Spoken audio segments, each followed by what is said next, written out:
Shalom, all praises to Yahweh, Ba'ashem, Yahweh Shai, Ba'ashem, Harakak, Dash. Double honors unto the apostles and elders of great millstone and rule well. And shalom to the whole full let. This is by Allah. Title of this video is simply going to be called Attrition. Alright? And it's a word that I picked up as part of my lexicon through conversing with a very witty individual. And I like this word. You know, he uses it quite a bit. So it just spurred me on to look it up. It's one of those kind of words, for me, it invokes like drive, and it's kind of like it gives me an umph, you know, a drive for them to put in the, you know, gumption. I like words, personally. I've always liked words. So, like, you know, having a lexicon, you know, that diverse thesaurus of words, a treasure trove of words. So when I find out some words, they're powerful because it allows you to articulate yourself in a certain manner. So when you want to say something, when you want to relay your point, express yourself in a certain manner, like the perfect word will express yourself perfectly. And that's, you know, something I touched on in the previous live I did with the elder brother Rapar Moth.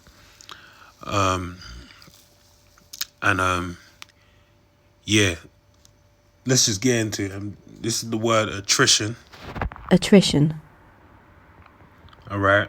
And it says the process of reducing something's strength or effectiveness through sustained attack or pressure. All right. So you should kind of get an idea of where I'm going with this. The gradual reduction of a workforce by employees leaving it and not being replaced rather than by redundancy. Wearing away by friction, abrasion. All right. So all of these things, it says in Christian theology, sorrow for sin, falling short of contrition. All right. But that's scholastic theology. I'm going to show a different approach to this. All right. So it goes back to the late Latin, attrition, which basically means atterere, which means to rub. All right. So it's basically, attrition is rubbing away at something. So this world we're walking in, this third dimension, all right, basically we're experiencing a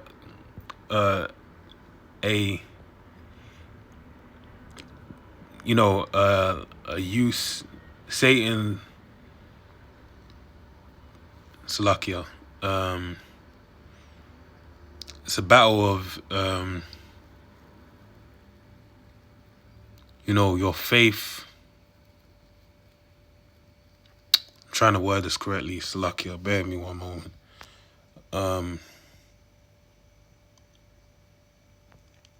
Basically, it's a war of attrition against your faith.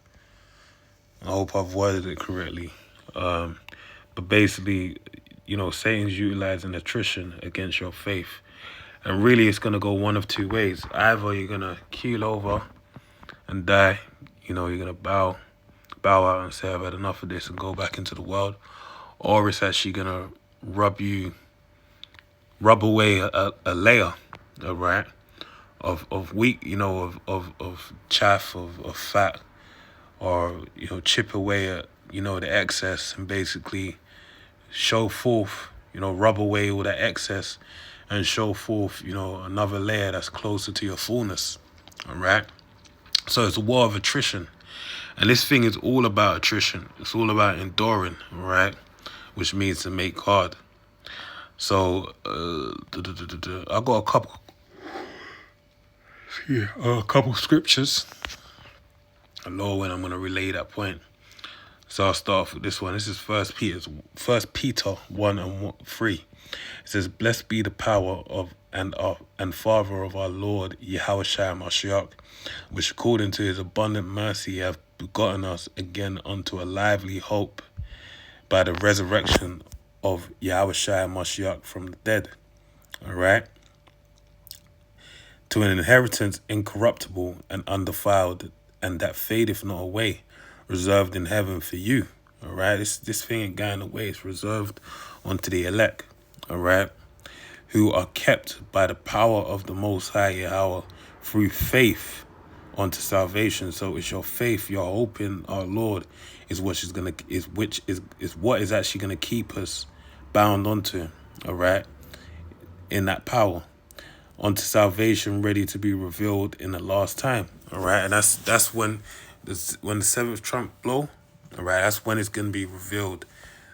You know, that perfection. That salvation, all right.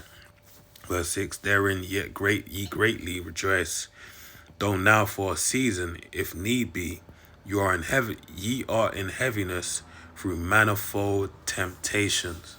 All right, so I'll read that part again. Wherein ye greatly rejoice, though now for a season, all right, if need be, ye are in heaviness through manifold temptations. All right, because as Peter's saying it very clearly right here, that, you know, we're being kept by our salvation. And, you know, Salakia, man. Satan, man. All right, let me read it again. Verse 6, wherein ye greatly rejoice, though now for a season, if need be, you're in heaviness through manifold temptations. Yeah. So basically, we're going through it, man. We're going through the ringer. That's what Paul said. Paul spoke about what? Exhorting the saints that they should, through many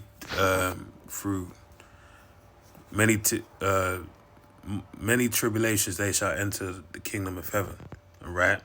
So basically, that's what's on the cards for us. That we're just going to be dealing with temptation upon temptation upon temptation, up until the time of the great temptation, being that of the hour of temptation, which is, you know, the mark and all the things that come with it.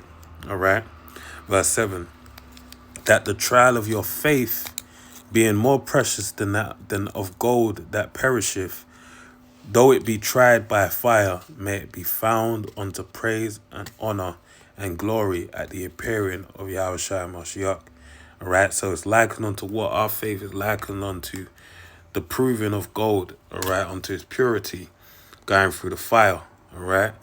And that's why, you know, Sirach, our forefather, spoke of, in the book of Sirach, it spoke of Ecclesiasticus, basically going through the furnace of adversity.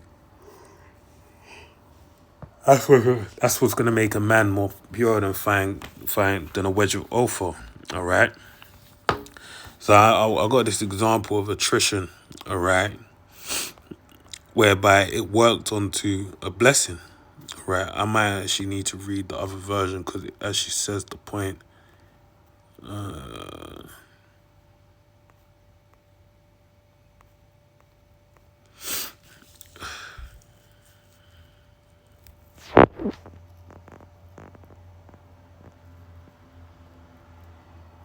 Okay, I'll read the other one actually.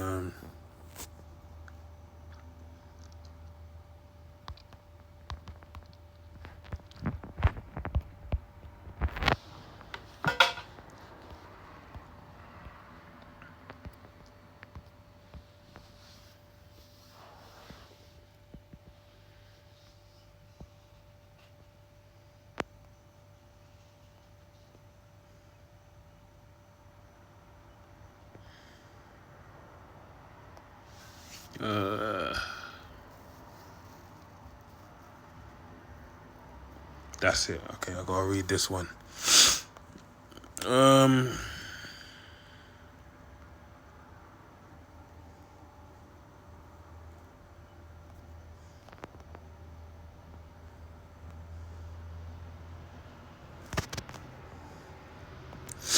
All right, so I'm going to read from here and I'm going to jump down to the point.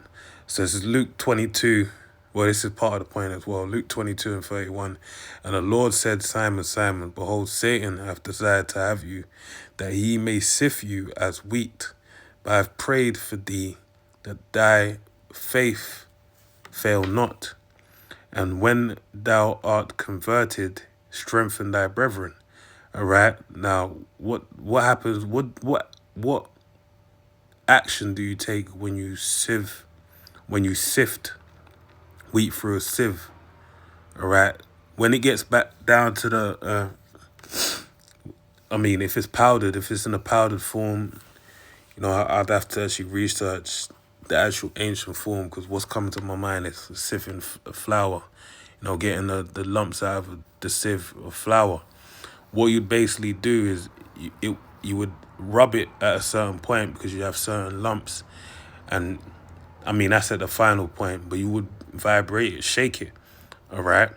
So that's the same thing with us. We're being shaken, all right, by the attrition of Satan, all right? But it's the trying to our faith. It's the manifold temptations, all right? So it says in verse 33, and he said unto him, Lord, I am ready to go with thee, both into prison and unto death. And he said, I tell thee, Peter, the cock shall not crow this day before that thou shalt thrice deny that thou knowest me. All right, let's jump down.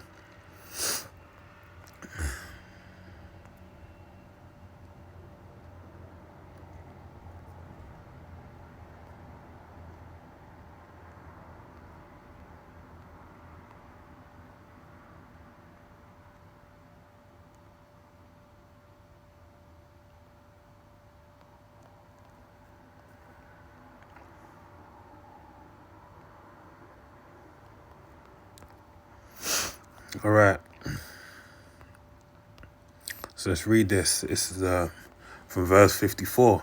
Then took they him and led him and brought him into the high priest's house. And Peter followed afar off. And when they had kindled a fire in the midst of the hall and was set down together, Peter sat down among them. But a certain maid beheld him as he sat by the fire, and earnestly looked upon him and said, This man was also with him. And he denied him, saying, Woman, I know him not. And after a little while, another saw him and said, Thou art also of them. And Peter said, Man, I am not. And about the space of 1 hour after, another confidently affirmed, saying, Of a truth, this fellow also was with him, for he is a Galilean. All right? So they all distinguished according to their however they distinguished them. All right?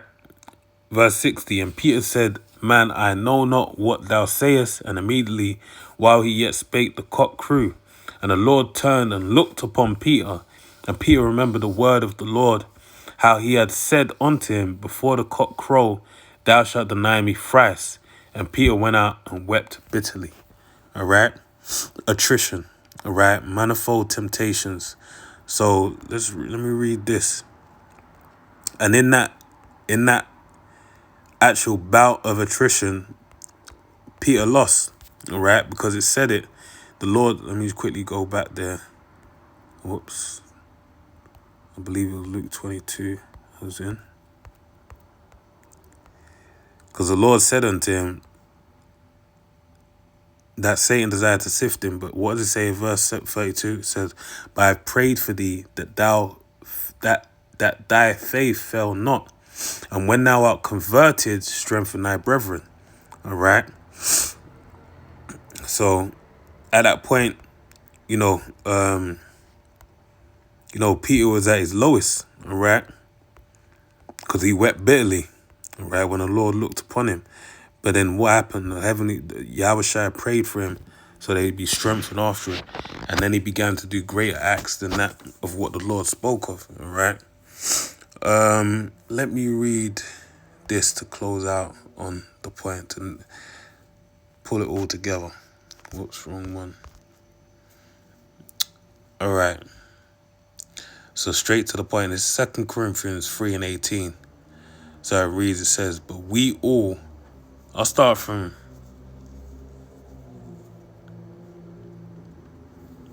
that's what it does, it's going into the veil. All right, so I'll just nip it in the bud. 2 Corinthians 3:18. But we all with open face, beholding as in a glass the glory of the Lord, are changed into the same image from glory to glory. And that's the image. What image is it talking about? It's talking about Moses being unveiled without the veil on his face, showing the glory of the Lord. But then Yahushua having that greater veil than Moses, all right, because he actually took away the curse of the law, all right. So he brought about a greater unveiling of the word, all right. So I'll read this again. But we all with open face, beholding as in a glass, like a mirror, a looking glass, a mirror, the glory of the Lord, all right. So we can see the glory of the Lord, and so like are changed into the same image from glory to glory. So we're changed into the same image from glory to glory. So let me look up this word glory, all right? Which reads,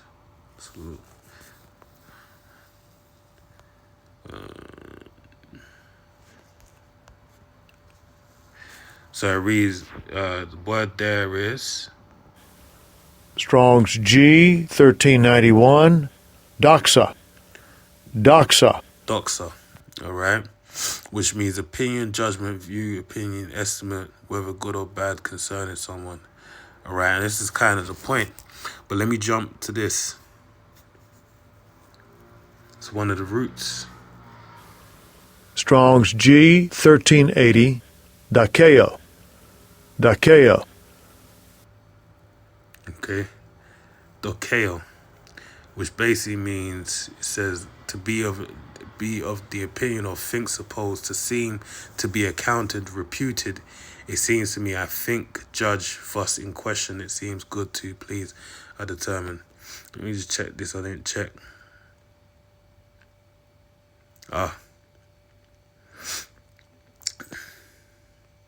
Strong's G 1166, daiknuo. So basically, this glory that's being spoke of is a revealing, it's a showing, it's a foolproof. So what's happening is, from glory to glory is revealing to revealing, a rubbing away, a peeling away at the veil, all right? And that's done through what? The temptations, all right? Image of the glory to glory, even as by the Spirit of the Lord, all right? So bit by bit, we're basically being changed. We're being likened unto the Lord, all right? Let me quickly get this, actually.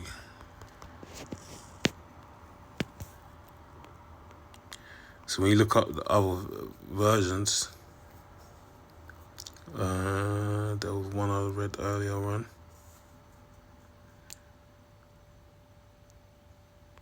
Yeah, so the NIV version, it says it here.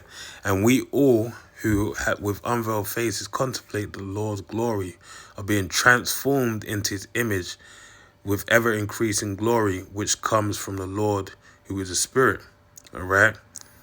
NLT, it says, so all of us who have had the veil removed can see and reflect the glory of the Lord, and the Lord who is the Spirit makes us more and more like him as we are changed into his glorious image. And that's the point, all right? And that's why Yahushua prayed for his faith, for Peter, all right, that his faith would be increased after he dealt with that. And that's what happened. And this is what we deal with, the manifold temptations that we're going to keep going through until the revealing of our Lord, because it's like what? The proving of our faith. All right. And ultimately, when the Lord comes, we're going to be revealed unto his glory. So I'll read this one more time. 2 Corinthians 3:18. But we all, with open face, beholding as the glass of the glory of the Lord, are changed into the same image from glory to glory, even as by the Spirit of the Lord. So yeah, that's what it is. Attrition, all right? A beautiful word. I like that word. Attrition, all right? It's a sustained attack.